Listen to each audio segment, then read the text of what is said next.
Peter Vanalia coming to you from the paddock here at Yonkers Raceway in New York with an advanced look at tomorrow afternoon's 7 mile-and-a-quarter trot races, 2 with 12-horse fields and 5 with 10-horse fields. I'm here with one of our leading drivers, Mark MacDonald. Thanks for joining us, Mark. Yeah, nice to be here, Peter. Now, you've got a couple tomorrow which I think are really intriguing for Paul Kelly, the first of which is in the first race. You got the rail with Zoe DeVee.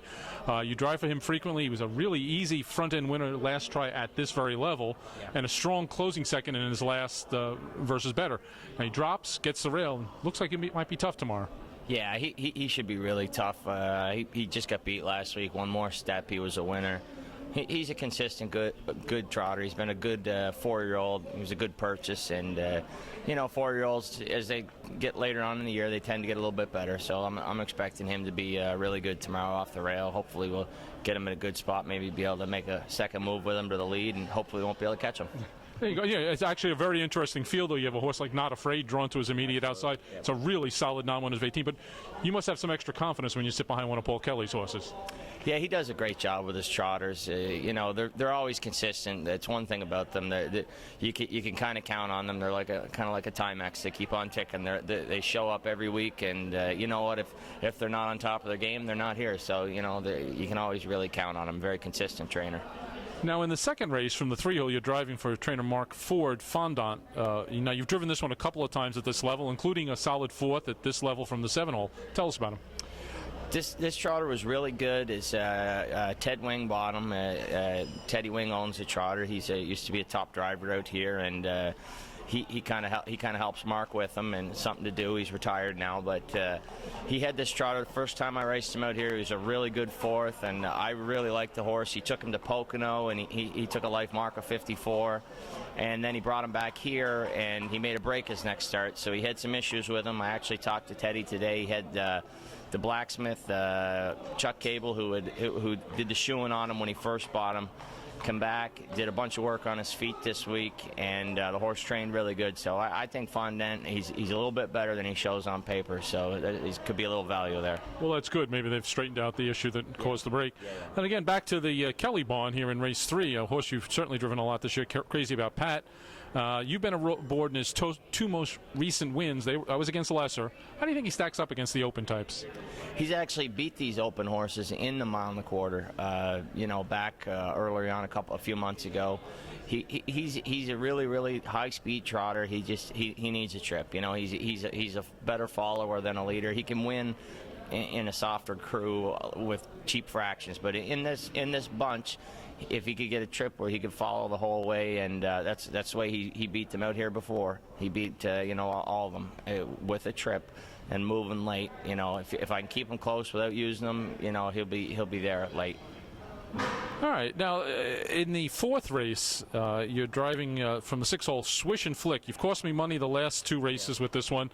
A good late rally for second, 2 back. Really raced very well, I thought. Last week, you put him right where he needed to be, and he just got nailed late.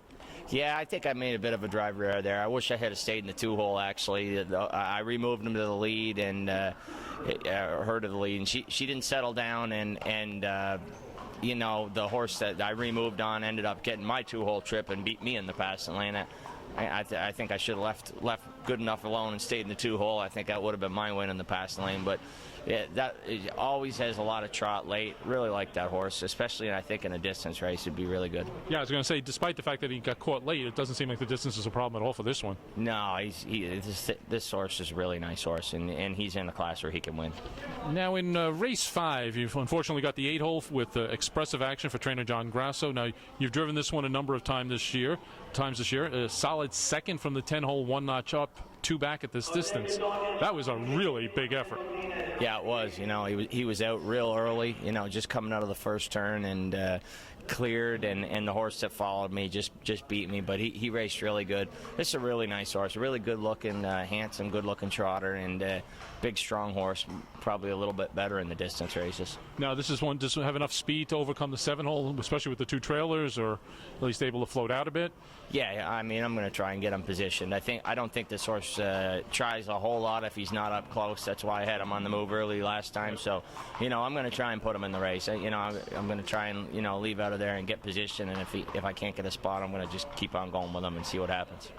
All right, in the 6th race from the 4-hole, you're driving for Carmine Orciello, Sim Brown. Now, this horse has been driven by Anthony MacDonald in Canada and Mark MacDonald here at Yonkers, most recently in July.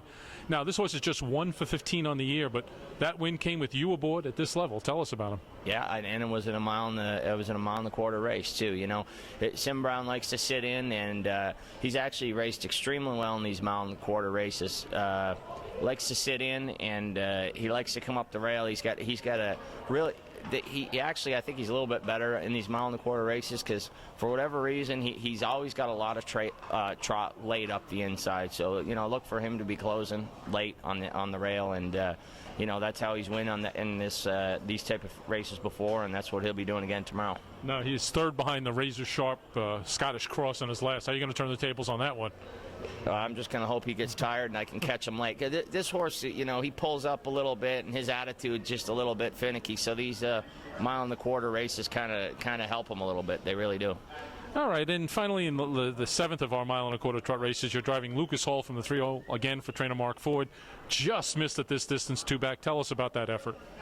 It was a super effort. You know, they had changed the bridle on him that day from a blind bridle to an open bridle, and he was on the lead. And anybody that watched that race, one more step, the horse had kind of passed me, and then he had come back on and retook the lead right at the wire, and it was a very close photo. He just got beat, and you know, so that was just a little bit green with first time with the open bridle, and you know, hopefully he'll be good tomorrow. Hopefully we can get him in a good spot, and like he's one that liked that second move to the lead, and you know, maybe something like that again tomorrow. Yeah, I was going to say that was a relatively rare display of speed by this one.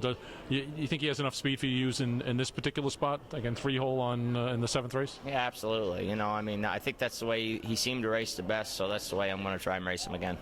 All right, well, again, 7 mile and a quarter trot races to start off tomorrow afternoon's matinee card here at Yonkers. One of our great imports here, Mark MacDonald, one of our leading drivers. Thanks for joining us, Mark. All right, thank you.